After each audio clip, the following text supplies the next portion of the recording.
Good morning friends.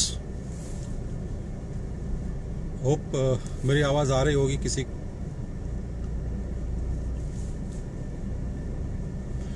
अच्छा, आज थोड़ी मुझे बात करनी थी डायरेक्ट सेलिंग इंडस्ट्री रिलेटेड और मल्टी लेवल मार्केटिंग रिलेटेड मुझे कुछ बात करनी थी, इसलिए मैं सोचा कि अभी मेरे पास 15-20 मिनट का वक्त था, तो ऐसे ही मैं अचानक से लाइव आ गया हूँ। ऐसे कोई प्री प्लान्ड नहीं था, तो कुछ मेरे दिल में बातें बहुत टाइम से चल रही थी, तो मैं सोचा कि लाओ कुछ मैं बात आपके साथ शेयर कर लूँ। सबसे पहले तो ये डायरेक्ट सेलिंग इंडस्ट्री के बारे में मुझे कुछ चीज़ें बतानी है कि आजकल जो माहौल चल रहा है इंडस्ट्री के अंदर, क्योंकि ये इंडस्ट्री इंडिया में मोटा मोटा मानो कि 20-25 साल हो गया है, तो 25 साल के बाद आज इंडस्ट्री कहाँ आके खड़ी हुई है। तो सबसे बड़ी तो जो इंडस्ट्री आई थी कस्टमर को एम्पावर करने के लिए आई थी। उनका मेन मकसद था कि भाई जो कस्टमर है उसको कुछ अच्छी प्रोडक्ट मिल जाए, कुछ ढंग दाम पे प्रोडक्ट मिल जाए और वो डायरेक्ट कंपनी से आपको मिल जाए। लेकिन क्या वाकई में ऐसा हुआ है? आज जो भी लोग डायरेक्ट सेलिंग इंडस्ट्री के साथ जुड़े हुए हैं, मल्टी लेवल मार्केटिंग के साथ जुड़े हुए हैं, नेटवर्क मार्केटिंग के साथ जुड़े, ये अलग अलग नाम है, तो एक्चुअली क्या ये हमको डायरेक्ट ये जो कुछ बेनिफिट मिल रहा है? तो देखा तो मार्केट में 25 साल के बाद इंडस्ट्री का हालत तो बहुत ही बुरा हो गया है। कस्टमर को जो एम्पावर करना था हमें, तो एम्पावरमेंट तो मिल ही नहीं रहा है, क्योंकि जो प्रोडक्ट कंपनी जो दे रही है तो मार्केट से जो रेगुलर दाम होता है उससे तो कहीं ज़्यादा रेट पे वो लोग प्रोडक्ट देते हैं, तो उसका तो कोई कस्टमर को फ़ायदा मिलता ही नहीं है। तो हमारा जो मेन मकसद था कि भाई कस्टमर को हम एम्पावर करें, तो वो तो हम एम्पावर कर ही नहीं सकते हैं। अच्छा, उसके बाद ये बताया गया था कि भाई आपको कंपनी डायरेक्ट आपको प्रोडक्ट देगी, तो बीच का जो मुनाफा है जो और लोग ले जाते थे, जो डिस्ट्रीब्यूटर्स होते हैं, जो भी मतलब ये एक ट्रेडिशनल सिस्टम में जो सप्लाई चेन थी, तो वो मुनाफा बचाकर और वो जो एडवर्टाइजमेंट का खर्चा है वो बचाकर आपको देना था। तो उसका पर्पज़ ये था। तो क्या वाकई में हमारे पास ये चीज़ें हो रही है? तो बीच का जो मार्जिन निकल के आता है वो हमें कस्टमर को देना था। तो ये उसका मल्टी लेवल का जो आइडिया था, इसके लिए खड़ा हुआ था। बट आज देखो तो क्या हाल है, मल्टी लेवल MLM को बना दिया है महालूट मार्केटिंग। मतलब हर जगह लूट मचा रखी है कंपनी वालों ने, प्रोडक्ट भी मतलब महंगे महंगे आपके हाथों में दे रहे हैं। तो बट नेचुरल है कि भाई ऐसा होगा, तो फिर एक कस्टमर को तो क्या बेनिफिट होने वाला है? वो तो इस इंडस्ट्री से दूर दूर भागेगा। तो जो पर्पज़ है वो तो सर्व होता ही नहीं है। अच्छा, दूसरा हमें ये बताया गया था मल्टी लेवल मार्केटिंग में कि भाई जो एडवर्टाइजमेंट जो लोग करते हैं उसका कुछ पैसा बचा के हमें देना था आपके हाथ में, कस्टमर के हाथ में। लेकिन कंपनियां आज बड़े बड़े एक्टर्स को, बड़े बड़े, मैं एक्टर्स के खिलाफ नहीं हूँ, बड़े बड़े एक्टर हैं, अमिताभ बच्चन हैं, Shahrukh Khan, I don't know कौन कौन है, बट ऐसे बहुत से लोग हैं वो मल्टी लेवल मार्केटिंग में प्रोडक्ट का एंडोस करते हैं। तो एंडोस करना कोई बुरी बात नहीं है, लेकिन हमारा जो मेन मल्टी लेवल का पर्पस था कि भाई ये पैसा हमको बचा के कस्टमर के हाथ में देना था। तो काफ़ी कंपनियों ने तो ये काम शुरू कर दिया है कि बड़े बड़े एक्टर को तगड़े पैसे देकर वो पैसा का फिर वो तो at the end of the day वो कस्टमर पे खर्चा आने वाला है। तो ये तो सोच गलत है कंपनी की। हम तो इस इंडस्ट्री में इसलिए आए हुए थे कि भाई ये पैसा बीच वाला, जितना पैसा हम बचा के सब मैक्सिमम पैसा हम हमारे कस्टमर के हाथ में देवे, ये हमारा एक्चुअली पर्पस था। तो हमारा ये पर्पस सर्व नहीं हो रहा है और महालूट मार्केटिंग का सिलसिला शुरू हो गया। अच्छा, महालूट तो है ही है मान के चलो, लेकिन ज़्यादातर लोग इस इंडस्ट्री में आते हैं पैसा कमाने के लिए आता है, कुछ टाइम का फ्रीडम मिले, फाइनेंशियल सिक्योरिटी मिले, लेकिन वो भी नहीं मिल रही है। अब नहीं मिलने का मेन वजह तो ये है कि हमारा 15-20 साल का उसमें एक्सपीरियंस है, और एक्सपीरियंस से ये चीज़ निकल कर आई कि भाई उन्होंने प्लान कुछ एडिटेड डिज़ाइन करे हुए थे, स्नेक लेडर जैसे कि भाई कुछ लेवल आप आओ, उसके बाद फिर वापस तुम्हारा लेवल नीचे आ जाता है। तो ऐसे तो इन लोगों ने प्लान डिज़ाइन करे थे, तो उसको मैं MLM नहीं कहूँगा, मल्टी लेग मार्केटिंग कहूँगा। अच्छा, मल्टी लेग मार्केटिंग हो गया ये। तो आपने एक लेग में मेहनत करी, फिर दूसरे लेग में मेहनत करी, तीसरे लेग में मेहनत करी, जब तीसरा लेग आपका खड़ा हो जाता है तो पहला वाला बैठ जाता है। तो ये तो कोई तरीका हुआ नहीं। तो इसी सारी सोच को मिलाकर हमने सोचा कि भाई नहीं, इसमें कुछ बदलाव आना जरूरी है। तो कुछ ऑल ओवर इंडिया के और नेशनल और इंटरनेशनल लीडर्स कुछ इकट्ठा होकर एक आइडिया फ्लोट करा हम लोगों ने, और ख़ास करके हमारे जो CEO है वो इंडिया के मिस्टर JP धनखड़, उन्होंने एक आइडिया फ्लोट करा पब्लिक के बीच में कि भाई ऐसी ऐसी एक चीज़ें हो रही है मार्केट में, तो हमारे साथ लोग जुड़े और इस आइडिया जो कस्टमर को एम्पावर करना था वो हो ही नहीं रहा है। तो हम इकट्ठा होकर कुछ ऐसा करें, तो एक क्रांति हम लोग खड़ी करें। हमने सोचा कि भी हम लोग एक क्रांति खड़ी करना चाहते हैं। तो कुछ 400-500 लोग इकट्ठा हुए, मतलब एग्जैक्ट फिगर तो मैं बताऊंगा 460 है, पर ठीक है, अभी तो और लोग जुड़ गए। तो इकट्ठा होकर हमने आइडिया करें कि भाई जो आज कस्टमर के नाम पर जो लूट हो रही है, कंपनी जो लूट कर रही है, उसी को हमको लोगों को बचाना है, हमको कस्टमर को एम्पावर करना है। तो इसी सिलसिले में ओवा इंडिया खड़ी हुई है। और ओवा का जो मिशन था यही था कि भाई जो हम इंडस्ट्री में 25 साल में जो हमको नहीं मिला है, तो आज हम हमारे क्लाइंट को, मतलब हमारे डिस्ट्रीब्यूटर को, हमारे एसोसिएट को हम दे। तो यही आइडिया के पीछे ये ओवा खड़ी हुई है।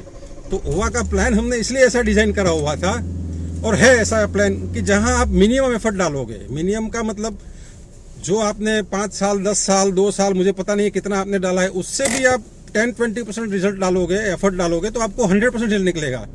तो ये स्मार्ट प्लान बनाया हुआ है कंपनी ने सोचा कि भाई सबने इकट्ठा आइडिया लगाया कि भाई हम कैसा प्लान डिजाइन करें। तो ज्यादातर प्लान हमने देखा मार्केट में चल रहे थे वो मल्टी लेग प्लान थे, मतलब 3 लेग का, 4 लेग का, 6 लेग का, पता नहीं कितने लेग होते हैं। तो हमने सोचा कि भाई नहीं, ये तो बहुत गलत चीज हो रही है, क्योंकि कस्टमर यानी कि एसोसिएट हमारा इतना मेहनत कर रहा है, उसके पास पैसा ही नहीं बचता है। अच्छा, पैसा नहीं बचने की तो वजह यही है कि कंपनियां दे नहीं रही, कंपनी की इंटेंशन ही नहीं है, उसको इंटेंशन पैसा देना है ही नहीं। कंपनी तो ये सोच रही है कि भाई मेरा क्या मुनाफा हो रहा है, सबसे ज्यादा मेरा मुनाफा। कंपनी तो एंडोस करवा लिया बड़े बड़े एक्टरों के नाम पे प्रोडक्ट। अमिताभ बच्चन आके बोल के गए, पता नहीं अमिताभ बच्चन को प्रोडक्ट खाते नहीं खाते, वो तो भगवान जाने, लेकिन उन्होंने बोल दिया कि ये चीज अच्छी है, तो हमने लेना शुरू कर दी। तो ये तो मतलब बेवकूफ बनाने वाली बात हो गई। ये तो आप इंडस्ट्री के नॉर्म्स के खिलाफ खड़े हो गए। मैं ये नहीं कह रहा हूँ वो कंपनी सही करी है, गलत करी है, लेकिन मुझे जो चीज समझ आ रही है वो तो गलत हो रही है। तो क्या, अगर मैं जो प्रोडक्ट यूज करूंगा वही मैं एंडोस करूंगा ना?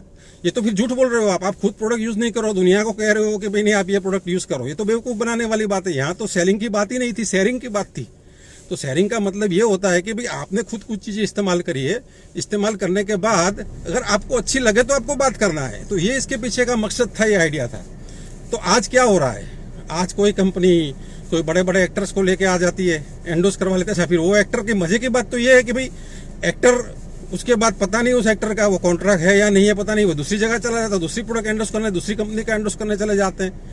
तो ये पूरी तरह से ये ऐसी माया जाल फैलाई है, गड़बड़ जाला ऐसा फैलाया हुआ है कि कस्टमर के हाथ में कम से कम पैसा मिले, ऐसा कंपनी वाला सोचते हैं। कंपनी का टर्नओवर बढ़ जाता है। मैं ये नहीं कह रहा हूँ कि भाई कोई अगर एंडोसमेंट करेगा प्रोडक्ट का तो कंपनी का टर्नओवर बढ़ा, तो लेकिन क्या कंपनी में मेरा जो बिजनेस मैं जो कर रहा हूँ, मैं इस मॉडल में आया हूँ, तो क्या मेरा टर्नओवर बढ़ा, मेरे को कुछ फायदा हुआ? तो फायदा तो प्लान से मिलेगा। कॉम्पेंसेशन प्लान जो बनता है उसी से फायदा मिलता है, क्योंकि आपको समझना पड़ेगा कि भाई कंपनी एग्जैक्टली आपको क्या दे रही है।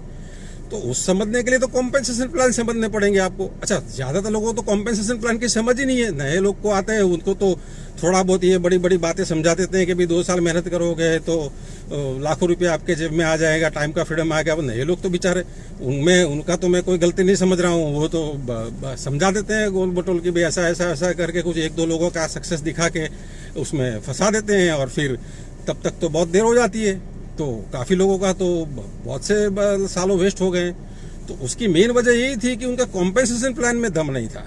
एग्जैक्टली कॉम्पेंसेशन प्लान आपको कैसा चाहिए कि भाई कॉम्पेंसेशन प्लान में आपको ये देखना पड़ेगा कि भाई आप जो पैसा लगा रहे हो वो कितना फास्ट आपके पास आ रहा है और कितना प्रॉफिटेबल होते हो। तो उसी को तो कॉम्पेंसेशन प्लान बोलते हैं। आपको देखना पड़ेगा कि भाई आप एक्चुअली कितना मेहनत कर रहे हो, कितना आपने पैसा लगाया है, उसके बाद आप कितना फास्ट आपका इनकम जनरेट हो रहा है। तो वो तो इनकम जनरेट होगा। तो ये निकल कर आया कि जो 2 लेग में जो काम चल रहा था, मतलब ज्यादा नहीं, 2 लेग में जिन जिन लोगों ने काम करा था उन्हीं के पास ये फास्ट पैसा आने लगा। तो इसका मतलब ये प्लान के अंदर कुछ ऐसी चीज थी, इनबिल्ट ऐसे फीचर्स थे कि जहां आपको फास्ट पैसा और रेगुलर पैसा आएगा। अब दूसरा ये हो रहा था कि भाई लोग आते थे चले जाते थे, आते चले। मेन वजह यही थी कि 5-6 महीने 12 महीने मेहनत करने के बाद जेब में कुछ बचता ही नहीं था।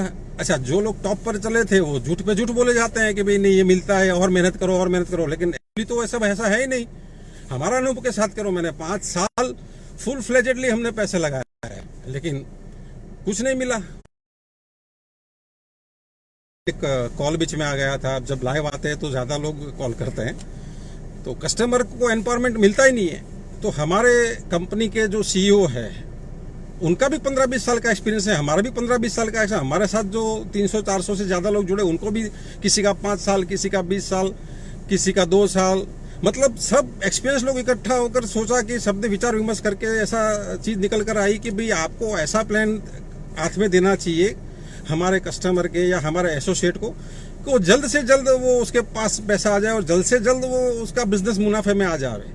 अब उसको हम टेक्निकल लैंग्वेज में बोलते हैं ब्रेक इवन पॉइंट। कोई भी बिजनेस आप बनाते हो तो उसका एक आपने जितना भी पैसा डाला है वो कितना फास्ट आपके पास आ जाता है। तो हमारा जो प्लान आप ओवा का देखोगे तो ऐसा फास्टेस्ट इनकम जनरेटिंग वाला प्लान डिजाइन करेंगे। कोई भी हमारे पास आएगा, हमारा प्लान देखेगा। मैं आज प्लान की कोई बात नहीं करूंगा, प्लान के बाद तो मैं इंडिविजुअली पर्सनली कोई मेरे को कॉल करेगा, मैं उनसे सब चीजें देखूंगा। लेकिन अगर हमारा प्लान ढंग से आप देखोगे और जो भी लोग ये वीडियो आपको भेजेंगे उससे आप बात करो कि सर हमको 1 बाय 1 हर प्लान मुझे हर चीज समझाओ, और आप प्लान जिस दिन समझ जाओगे ना उस दिन आपके पास कोई शिकायत नहीं रहेगी, आपके पास कोई मतलब एक्सक्यूज नहीं रहेगा। आपको ये काम करना ही पड़ेगा। आपको या तो ये इंडस्ट्री में आपको आना है या तो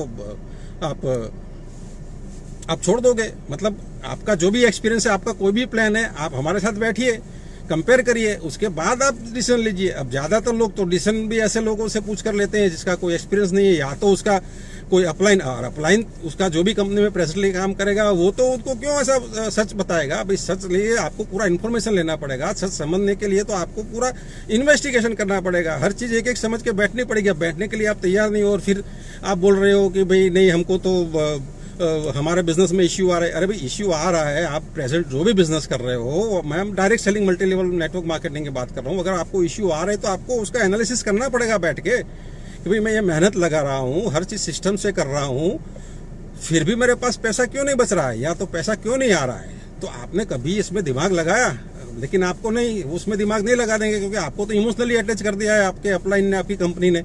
अरे भाई इमोशन से पैसा नहीं आता है, समझो। पैसे के लिए आपको तो पूरा सिस्टम होना चाहिए। पैसे के आपका रेवेन्यू देखना पड़ेगा, आपका प्रोडक्ट का प्रॉफिटेबिलिटी देखना पड़ेगा, बिजनेस का प्रॉफिटेबिलिटी देखेगा, प्रोडक्ट का कॉस्ट देखना पड़ेगा। हर चीज एक बिजनेस है ये तो। बिजनेस में आपको सिर्फ एक चीज देख के नहीं चली जाती है, बिजनेस में आपको 50 चीज देखनी पड़ती है कि भाई प्रोडक्ट का दाम सही है। अच्छा प्रोडक्ट का दाम हम मार्केट में दे रहे हैं तो क्या उसमें से कुछ मुनाफा हो रहा है हमको? अच्छा हम जिस प्लान में जा रहे हैं उस प्लान में कैसे पैसा आता है? ये सब चीजें बैठ के बारीकी से हर चीज देखनी पड़ती है, तभी आपके पास पैसा आएगा, वरना तो कहाँ पैसा आने वाला है। फिर आप 2 साल 5 साल के बाद फिर गालियां दोगे आप तो इंडस्ट्री, मतलब ये तो थर्ड क्लास बिजनेस है। मतलब किसी न किसी को, कि ज्यादातर लोग तो अपने में फॉल्ट ढूंढते ही नहीं है, दूसरे में फॉल्ट ढूंढने शुरू कर देंगे। लेकिन ज्यादातर फॉल्ट निकलेगा वो प्लान का ही निकल के आएगा। देखो प्रोडक्ट का क्वालिटी तो 80% कंपनियां, मैं कभी नहीं कहूंगा कि कोई कंपनियां खराब दे रही है, मैं 80-90% कंपनी में कह रहा हूं कि अच्छा प्रोडक्ट दे रहा है। प्रोडक्ट मल्टी लेवल मार्केटिंग में, डायरेक्ट सेलिंग इंडस्ट्री में प्रोडक्ट बहुत ही अच्छा क्वालिटी का दे रहे हैं, क्योंकि उसमें कोई मैं ये नहीं कहूंगा। लेकिन क्वालिटी के साथ साथ क्या दाम सही है? क्योंकि सिर्फ क्वालिटी से काम नहीं चलेगा। क्वालिटी तो अच्छी बात है, लेकिन क्या दाम एक नॉर्मल प्रोडक्ट जो बाजार से मिलता है उसके साथ हम कंपेयर करते हैं तो क्या हमको ये प्रोडक्ट पोसाता है? उसके बाद हमको पैसा बचा के आपको देना है, तो ये सारी चीजें देखनी पड़ेगी। तो ये अच्छा, दूसरा, अब 2 लाख का प्लान, अब आप वर्ल्ड वाइड भी आप डेटा देखोगे, क्योंकि मैं वर्ल्ड वाइड की बात करूंगा, क्योंकि मैंने वर्ल्ड वाइड बिजनेस का स्टडी करके रखा हुआ है। मैं तकरीबन 7-8 साल दुबई रहा हूं। अभी फिलहाल बिकॉज ऑफ दिस कोरोना में 2-2.5 साल मोटा मोटा हो गया है मैं इंडिया में हूं। तो वहां भी काफी इंटरनेशनल कंपनी का हमने स्टडी करा हुआ है, देखा हुआ है। तो 80% ऑफ द कंपनी, 18 में तो आज का तो 100% मान के चलो, नई कंपनी जो आ रही है वो 2 लाख जनरेशन प्लान में आती है। उसको आप नाम कुछ भी दो, बाइनरी दो, ये दो नाम, अलग अलग नाम है, लेकिन उनका जो पूरा पैसे का डिस्ट्रीब्यूशन है वो 2 लाख के अंदर ही चलता है। अच्छा 2 लाख में इसलिए चलता है कि आपका मिनिमम एफर्ट में मैक्सिमम रिजल्ट मिलता है।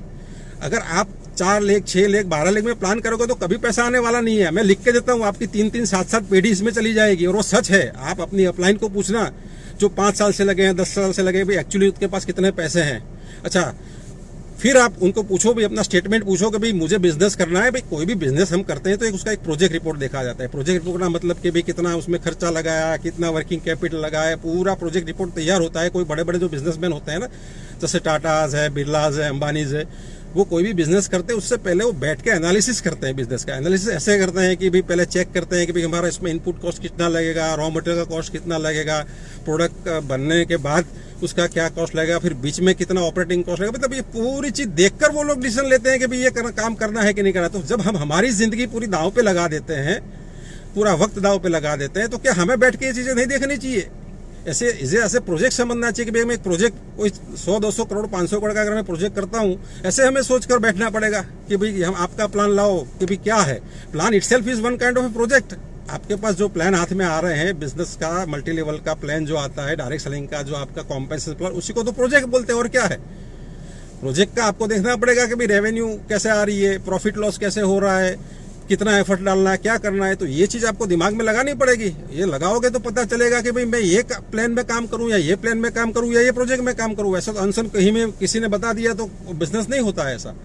तो आपको ओवा का प्लान देखना पड़ेगा। जब तक आप इसका प्लान नहीं देखोगे तो चीजें समझ में नहीं आएगी। अच्छा, क्योंकि ऐसे ब्लाइंड आपको देखो बैठे रहोगे कि नहीं मेरे को तो इसके सिवा दुनिया में कुछ देखना ही नहीं है, तो ये तो बहुत बड़ी बेवकूफ़ी वाली बातें हो गई।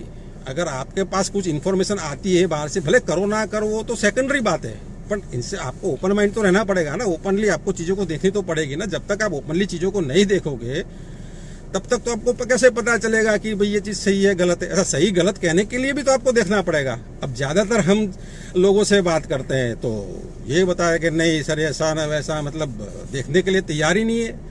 तो ये तो आंखों पे पट्टी बांध के गाड़ी चलाने वाली बात है। तो गारंटेड एक्सीडेंट होने वाला है कि आपको देखना पड़ेगा। आप जिस रास्ते से जा रहे हो उस रास्ते पे आपको निगाहें तो डालनी पड़ेगी ना कि भाई मैं आगे जा रहा हूँ, वो मेरी मंजिल तक पहुंचेगा कि नहीं पहुंचेगा। मेरा जो पर्पस मेरा है इंडस्ट्री में आने का, जो पर्पस है बिजनेस करने का कि भाई मुझे मनी चाहिए, टाइम का फ्रीडम चाहिए, फाइनेंशियल सिक्योरिटी, तो क्या मेरे को मिली है। और इसमें सिंपल सा, उसमें कोई ज़्यादा लॉजिक है ही नहीं। आप देखिए कि भाई आपके साथ 5 साल 10 साल पहले जो लोग जुड़े हुए हैं, क्या उनके पास सच में आया है? देखो ज़्यादातर लोग झूठ बोलते हैं, इतना पैसा आता नहीं है। 30-35 हज़ार 50 हज़ार कमाते, उसमें तो बातें तो ऐसी ऐसी कर लेंगे जैसे कोई हाथी घोड़े खरीद लिए, ऐसे ऐसे तो उन लोग का शो ऑफ करते हैं। तो ये गलत चीज़ हो रही है। इसलिए नए लोग जो बेचारे होते हैं, जो नए नए जुड़े होते हैं, वो फंस जाते हैं। फंसने के बाद फिर वो इधर उधर भटकते रहते हैं, फिर कोई और कंपनी में चले जाते हैं। क्योंकि क्या करें, एक बार उन्होंने चीज़ों समझ ली और चीज़ उनको समझ में नहीं आएगी, फिर बाद में फिर और कोई इंसान कंपनी में घुस जाएंगे। तो आप प्लीज़ ये जो आपके साथ कोई भी हमारा ओवा का को लीडर आएगा उससे आप बात करिए, उसके आप बैठ के समझिए, आधा घंटा 1 घंटे का वक्त लीजिए। क्योंकि ऐसा नहीं होगा कि आपको कोई PDF फाइल दे दी और कुछ बता दिया तो समझ में, ऐसे चीज़ें समझ नहीं आती है। समझो आज मुझे कोई बड़ा प्रोजेक्ट, समझो मुझे किसी को दिखाना है, मान के चलो मैं एक एग्जांपल दे रहा हूँ कि भाई मुझे कोई समझो अंबानी को एक बहुत बड़ा प्रोजेक्ट दिखाना है, तो क्या मैं सिर्फ PDF फाइल उसको दिखा के वो समझ जाएंगे? नहीं, मैं उसके साथ में जाऊँगा, वो मेरे को बुलाएंगे, वो मेरे साथ बैठेंगे, हर चीज़ छोटी मोटी चीज़ मेरे से डिस्कस करेंगे कि भाई ये इसमें मैं मेरा पैसा लगाता हूँ, मेरा वक्त लगाता हूँ, तो एग्जैक्टली 2 साल के बाद 5 साल के बाद मुझे क्या मिलने वाला है। ये तो एक बिजनेसमैन की सोच है। तो आप जब यहाँ आ रहे हो तो ऐसी सोच लेकर बैठना पड़ेगा कि भाई चलो कोई बात नहीं, मैं ओवा के साथ बैठता हूँ, ओवा मैं ज्वाइन करूं, क्यों ज्वाइन करूं, तो उसका आपको बैठना पड़ेगा। 1 आध घंटा बैठ के हर छोटी छोटी चीज़ आपको बैठ के समझनी पड़ेगी। भाई हमारी जो फर्स्ट इनकम बूस्टर इनकम है वो उसका बेनिफिट क्या है, बूस्टर इनकम से क्या फ़ायदा होता है, बूस्टर इनकम हमने जो 30% दी है क्यों दी है, हर चीज़ के पीछे क्यों आप पूछो उसको, भाई क्यों दी है हमने। तो इसलिए दी है कि भाई आप जैसे ही आप हमारे साथ जुड़ो, तुरंत 8-10 दिन में आपके पास पैसा आना शुरू हो जाए, ताकि आपको कहीं दिक्कत ही ना हो, वर्किंग कैपिटल की दिक्कत न हो। इसके पीछे का लॉजिक ये है। अच्छा, दूसरे उसके बाद हमने कंपनी में हर मतलब इनकम कंपनी टर्नओवर पे डाल दी है। तो कंपनी टर्नओवर का तो बहुत बड़ा बेनिफिट होता है। मतलब आपने हल्का सा एफर्ट कर दिया, 10-10 हज़ार बिजनेस वॉल्यूम का अगर आपने भी समझो मैचिंग कर दिया तो आप कंपनी टर्नओवर में आ जाते हो। मैं प्लान नहीं बताऊंगा, ये मैं आपको एक आइडिया बताता हूँ हमारे इसके पीछे का मकसद क्या है। हमारा ओवा का मकसद आपको पैसा ज़्यादा देना है, कम से कम एफर्ट में देना है। और आप उसी में मत, क्योंकि आपको जो लोग मल्टी लेग में काम करते हो आपको झूठ बोलेंगे। 100% वो मेरे साथ बिठा देना, क्योंकि मेरा तो लाइव चल रहा है, मेरे सामने बिठा देना। और सामने, क्योंकि मैंने मल्टी लेग में काम करा हुआ है, ऐसा नहीं है कि मेरे दिमाग में रात को कोई सपना आया और मैं आपको बता रहा हूँ। मैंने एमबीए में 5 साल मैंने रगड़े हैं, और 5 साल में मैंने एक भी दिन ऐसा नहीं था जहां मैंने काम नहीं करा हुआ है। हर सिस्टम से काम करा था, सिस्टम को फॉलो करा था। उन्होंने बोला ब्रीड, मतलब वो उसमें ब्रीड सिस्टम था तो ब्रीड का मैंने बुक्स पढ़ा, हर चीज़, मतलब हर उन्होंने सेमिनार अटेंड करा था, प्रोडक्ट यूज़ करा था। मैंने 5 साल तक टीवी नहीं देखा था। आप क्या बात कर रहे हो, मैं टीवी भी नहीं देखा था, मतलब इतना डेडिकेशन करा था, फिर भी हमको कुछ मिला नहीं। बट वो वजह वही निकल कर आई उसमें। तो ये जो बड़ी बड़ी जो कंपनियां जो है ना, उनका पेट भरा हुआ है, वो आपको कुछ नहीं देंगे। यहाँ इंडिया में आएंगे, बातें करेंगे, सब करेंगे, लेकिन उनका पेट भरा हुआ है, कस्टमर को देने के लिए आए ही नहीं है। वो तो अपने लिए आए हैं कि भाई उनको एक दिखाना है अपना स्कोर कार्ड में कि भाई हमने और एक कंट्री खोल दी और हमारा मतलब दुनिया को दिखाने के लिए। और अच्छा, उससे क्या फर्क पड़ता है? चलो भाई, उसमें 100 कंट्री में बिजनेस करा तो क्या आपके पास कोई लोग आए? भाई मेरे पास तो कोई नहीं, दरवाजा किसी ने नहीं खटखटाया कि अरे भाई आपने तो ये कंपनी ज्वाइन करी, चलो मेरे को फटाफट आपके साथ जोड़ दो। कोई हमारे नहीं, तो ऐसा कुछ फायदा नहीं होता है। अगर वो सब बकवासी हम हमारे अनुभव से कह रहे हैं। और अपना कॉमन सेंस इंटेलिजेंट लगाओ, क्योंकि कॉमन सेंस मतलब इंटेलिजेंट जब तक आपको नहीं समझ आए, इंटेलिजेंस आपको डालनी पड़ेगी आपको अपने में। इंटेलिजेंस आएगी आपको, कोई अनुभवी जो कोई भी इंसान है वो आपको सलाह देगा। अच्छा, दूसरा आपको आपको इंडस्ट्री के अलग अलग सक्सेसफुल लोगों को सुनना पड़ेगा, उसको समझना पड़ेगा, तभी आपको समझ में चीजें आएगी। ये कोई छोटा मोटा बिजनेस नहीं है। यहाँ आपको ये बिजनेस में बहुत ताकत है। हम ये नहीं कहेंगे मैं ये बिजनेस को कोई खराब करने के लिए मैं नहीं खड़ा हुआ। ये बिजनेस में इतना पोटेंशियल है कि एक बार आपको ये बिजनेस समझ में आ गया, लेकिन सही कंपनी और सही प्लान आपको समझ में आना जरूरी है। ये जब तक समझ में नहीं आएगा तो आपका एनर्जी वेस्ट होना है। तो ये मेरा सबसे आज बात कहने का मकसद था कि भाई आप हमारे साथ बैठिए, प्लान समझिए, कंपेयर करिए। और हम ये नहीं कहेंगे हमारे साथ बैठ का मतलब हम कोई आपसे प्रॉमिस नहीं लेंगे कि भाई नहीं आप हमारे साथ बैठे इसका मतलब आपको हमारे साथ जुड़ना पड़ेगा। नहीं, आप फ्री है, क्योंकि हम भी तो हमारा भी तो क्राइटेरिया है ना। हम हर एक लोग को नहीं जोड़ते हैं, क्योंकि हम तो इसी लोग को हमारे को तो इंटेलिजेंट लोग चाहिए, हमको आम लोग चाहिए ही नहीं। हमें तो वाइस लोग और इंटेलिजेंट लोग चाहिए। अगर हम आपको क्वालिफाई करेंगे कि भाई आप हमारे साथ बैठेंगे, आप में क्या ये सोच है, आप में इतनी इंटेलिजेंस है कि ये प्लान समझने की, तो ही हमारा प्लान कर पाओगे। वरना आप कुछ भी करो, हमको कोई प्रॉब्लम है नहीं। आपको हमारा प्लान समझने के लिए तो दिमाग चाहिए, इंटेलिजेंस चाहिए। तो इतना इंटेलिजेंस अगर आपके पास है तो हमारे साथ आप आ जाओगे। वरना खैर आप जो कर रहे हो उसके लिए हम कोई ये नहीं करेंगे आप कोई खराब कर रहे हो, हमारा वो कोई मकसद है ही नहीं। और दूसरा मैं कुछ आज वो थोड़ी बात करूंगा कि गवर्नमेंट कुछ ये लॉ की बात कर रही थी कि भाई जो 2 लाख का प्लान होता है वो बाइनरी होता है, इलीगल होता है। वो सब गलत बात है, ऐसा नहीं है। अगर मैं वर्ल्ड वाइड का आपको डेटा दूंगा तो वर्ल्ड वाइड में यूएसए की मैं बात करता हूँ, क्योंकि ज्यादातर हम लोग यूएसए का नॉर्म्स फॉलो करते हैं। यूरोपियन कंट्रीज का भी देख लो, मैं यूरोपियन कंट्रीज का भी बात कर लूंगा। लेकिन आज वर्ल्ड में आप टॉप 100 कंपनी में देखोगे तो 100 में से मोर देन 60-70% कंपनियां ऐसी है कि जिसका 2 लाख का प्लान चल रहा है। तो कहां से इलीगल हो गया? वो तो बरसों से चल रहा है, 10 साल 15-20 साल से चल रहा है। तो कैसे इलीगल हो गया? वहां तो नॉर्म्स वैसे भी स्ट्रिक्ट है, तो यहाँ कैसे? तो यहाँ कोई गवर्नमेंट में कोई ऐसे लोग ऐसे समझाते हैं जो पुराने लोग जो बैठे, क्योंकि उनका तो मजबूरी है। उनकी मजबूरी ये है कि वो एकदम से प्लान चेंज नहीं कर सकते, क्योंकि उनका प्लान चेंज करेंगे तो उनके लिए ये इश्यू खड़ा हो जाएगा कि किसके नीचे मैं किसको जोड़ूं, क्योंकि उन्होंने तो सब नेटवर्क पूरा मल्टीलेग में डिस्ट्रीब्यूट करके रखा हुआ है। तो उनके लिए तो प्लान चेंज करना वेरी डिफिकल्ट है उनके लिए। तो वो तो गवर्नमेंट को अनशन समझा देंगे, उनके ऑफिसर्स जो भी है, मुझे पता नहीं है कौन उसमें समझने वाले लोग कोस्ट बैठे हैं, लेकिन वो तो अनशन समझाएंगे। लेकिन गवर्नमेंट को ये देखना पड़ेगा, क्योंकि मैं उनको भी थोड़ा रिक्वेस्ट करता हूं कि आपको देखना पड़ेगा गवर्नमेंट को कि भाई वर्ल्ड वाइड क्या सिनेरियो है। आप सिर्फ इंडिया में मत देखिए, यूएसए में क्या चल रहा है। यूएसए में हर चीज ऑफिशियल है, तो यहाँ क्यों? तो हम उम्मीद रखते हैं गवर्नमेंट से कि भाई ऊपर से तो गवर्नमेंट का तो ये रोल होना चाहिए कि भाई ये कितना कस्टमर को ज्यादा बेनिफिट देता है उसको आप सपोर्ट करो ना। आपको ऐसी कंपनियों को क्यों सपोर्ट करना है कि जो कंपनी अपने पास ज्यादा पैसा रखती है और कस्टमर या अपने एसोसिएट या अपने डिस्ट्रीब्यूटर को कम पैसा देती है। गवर्नमेंट को तो ऐसे कंपनियों को सपोर्ट करना चाहिए कि जो अपना एसोसिएट अपने डिस्ट्रीब्यूटर को सबसे ज्यादा बेनिफिट देती है in the form of marketing plan और in the form of products. तो गवर्नमेंट को तो इनके साथ खड़े रहना पड़ेगा। अभी बड़े लोग के साथ खड़े रहेगी नहीं खड़े रहेगी उससे कोई फर्क पड़ने वाला नहीं। उनका तो क्या फर्क पड़ने वाला है? इंडिया में कोई छोटा सा कम टर्नओवर हो गया तो भी क्या फर्क पड़ने वाला है उनको? तो ये 2 लाख जनरेशन प्लान अगर कोई भी करता है तो आप ये डरिए मत, घबराइए मत। और हर एक के रास्ते हैं।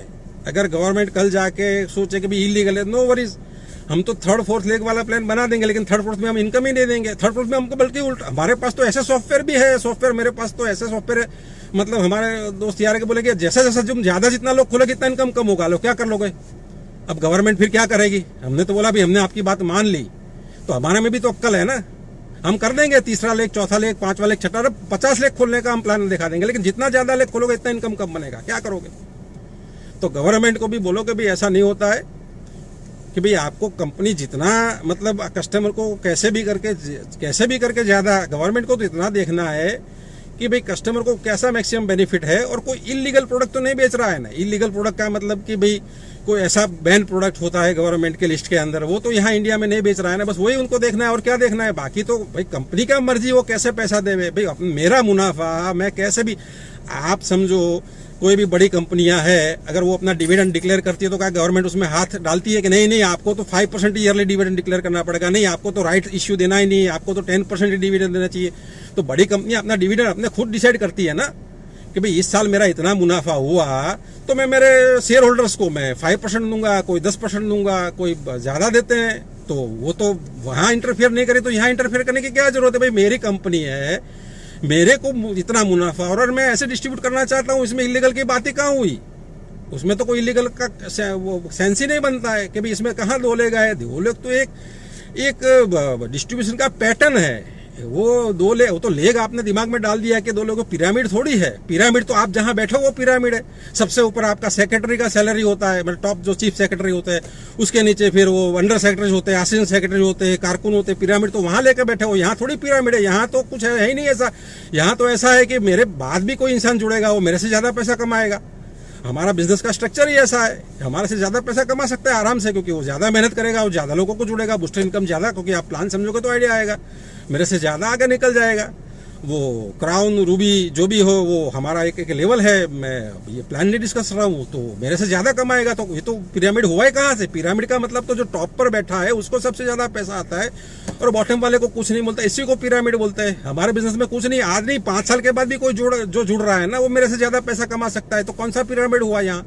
पिरामिड है नहीं, ये तो डिस्ट्रीब्यूशन का पैटर्न है। तो गवर्नमेंट के साथ जो भी है मैं तो उनको रिक्वेस्ट कर सकता हूँ, और खैर मैं तो वीडियो भी टैग करूंगा, वक्त मिलेगा तो मैं I tag the video to the concern persons कि भाई आप बैठिए, ना हो तो कोई ऐसे लोग के साथ बैठिए जो एक्चुअली सच में फील्ड में काम करते हैं, जो बड़े 20 साल 25 साल पहले बैठे हो। तो कब का वो आउटडेटेड प्लान है, हर चीज में अपडेशन हो गया है। समझो क्या आज मैं आपसे जो बात कर रहा हूँ टेक्नोलॉजी जिस फोन से, तो क्या 15 साल पहले मेरे पास ये फोन था? नहीं, 15-15 साल तो मेरे पास वो ऐसा फोन था कि मुझे 1 घंटे तो फोन लगने में टाइम लगता था। तो आज तो मेरे पास इजीली मैं आपके साथ कम्युनिकेट कर सकता हूँ। तो हर चीज में अपडेशन होता है, तो अपडेशन वाली चीज हमेशा अच्छी होती है। तो हमेशा अपडेटेड चीज में जाइए, और पैसा हमेशा अपडेटेड चीज में ही निकल कर आता है। तो हमारा ओवा का जो प्लान है latest updated next generation plan है, फ्यूचर के लिए प्लान है। तो आपको ओवा का प्लान जरूर देखिए। मैं तो रिक्वेस्ट करूंगा आपसे, जो भी है आप मेरा वीडियो शेयर करें, वो आपको अपना नंबर भी देगा। मेरे से बात करना है तो यू आर वेलकम। बैठिए, देखिए, चीज़ों को समझिए। समझने के बाद 5 आपके दिमाग में सवाल है तो 5 सवाल पूछिए। आप सेटिस्फाई हुए फिर आप डिसीजन लीजिए। ऐसा नहीं कि मैं तो भाई देखना ही नहीं चाहता हूँ, मैं तो सुनना ही नहीं चाहता हूँ। ये तो मतलब क्या बात हुई? ये अगर आप कोई चीज़ समझने नहीं चाहते, सुनना नहीं चाहते हुए, तो मतलब आप आउटडेटेड हो। आपको क्यों आउटडेटेड रहना है? चीज़ें अच्छी है, समझो, सोचो और हमारे साथ आओ। तो यही मेरे को 2-4 बातें करनी थी आज, क्योंकि मेरे पास 5-10 मिनट का वक्त था। तो मैं सोचा कि भाई ऐसे ही मैं आ गया हूँ। वैसे कोई मेरा आज कोई प्री प्लान नहीं था ऑनलाइन आने का, बट एनी हाउ। और ख़ास हमारा तो यही कहना है कि भाई आप हमारे जो रिवोल्यूशन अभी हम इसी को इसलिए क्रांति कह रहे हैं कि भाई हमारे आप जैसे लोग, बहुत से लोग यहाँ पीड़ित हैं। बहुत से 5 साल 10 साल वो बर्बाद हो चुके हैं काफ़ी लोग। तो खैर हमारा तो फैमिली बैकग्राउंड ठीक ठाक था, मतलब कुछ संपन्न परिवार से थोड़ा था तो मैनेज हो गया। लेकिन हर एक का नहीं होता नहीं। इंडिया में तो ज़्यादातर लोगों का इनकम बहुत कम होता है। ये तो यहाँ इसलिए आते हैं कि भाई कुछ पैसे कमाए। तो इस इंडस्ट्री को बहुत लोगों ने बदनाम करी है। और आज इस इंडस्ट्री में जिन लोगों ने पैसे नहीं कमाए, जिन लोगों ने इज्जत नहीं कमाई है, ऐसे लोग हमको चाहिए। तो ऐसे लोग हमारे साथ जुड़ेंगे तो 100% सक्सेस होंगे।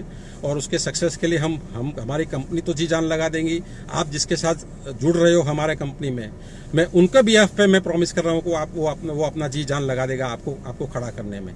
क्योंकि आपने भी चोटें खाई हैं, हमने भी चोटें खाई हैं। ऐसा नहीं है कि लेकिन हम खड़े रहे फिर भी, लेकिन बहुत से लोग बर्बाद हुए। और आज हमें इंडस्ट्री को बचाना है, इंडस्ट्री में जो लोग आए उनको बचाना है। ये हमारा एक्चुअली पवित्र मकसद है, इसलिए हमने ये ओवा खड़ी करी है।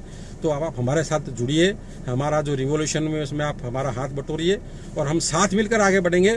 और ऐसा नहीं है हमारी कंपनी में कि ये मतलब ये कोई हमने चीज़ दी है वो 100% फिक्स हो गई, मतलब नहीं। कल भी अगर कुछ आपका कोई अच्छा सा सुझाव आएगा तो हम आपका सुझाव लेंगे, कुछ गुंजाइश होगी तो हम उसमें भी इम्प्रूव करेंगे। तो हम तो रिवोल्यूशन के लिए आए हैं। हमने ऐसा कोई चीज़ हम आप पर नहीं थोपेंगे, कोई भी प्रोडक्ट नहीं थोपेंगे, ये प्लान भी हम आप पर नहीं थोपेंगे। ऐसा नहीं है। कल हमारे पास कोई अच्छी चीज़ निकल कर आएगी तो आपसे बैठेंगे, आपसे विचार विमर्श करेंगे। हमारा सीईओ एकदम ओपन माइंडेड है, धनखड़ साहब। खुद ने इतने धक्के खाए हुए इंडस्ट्री में, खुद ने इतनी चोटें खाई हैं। मैं तो ये सीईओ एक का नाम दे रहा हूँ सिर्फ, लेकिन बहुत से लोग ऐसे हैं काफ़ी है। हमारा कुलदीप जहांगीर जी हैं जिन्होंने बहुत अच्छा अचीवमेंट किया है, उमेश सिंह जी हैं, अमित ददीत जी है, मतलब जितना लोग मैं जानता हूँ, मतलब काफ़ी लोग हैं, बहुत बढ़िया काम रहे। उनके साथ आप बात करिए, बैठिए, समझिए चीज़ों को और हमारे साथ जुड़िए, यही हमारी रिक्वेस्ट है। Thank you, thanks a lot, thank you.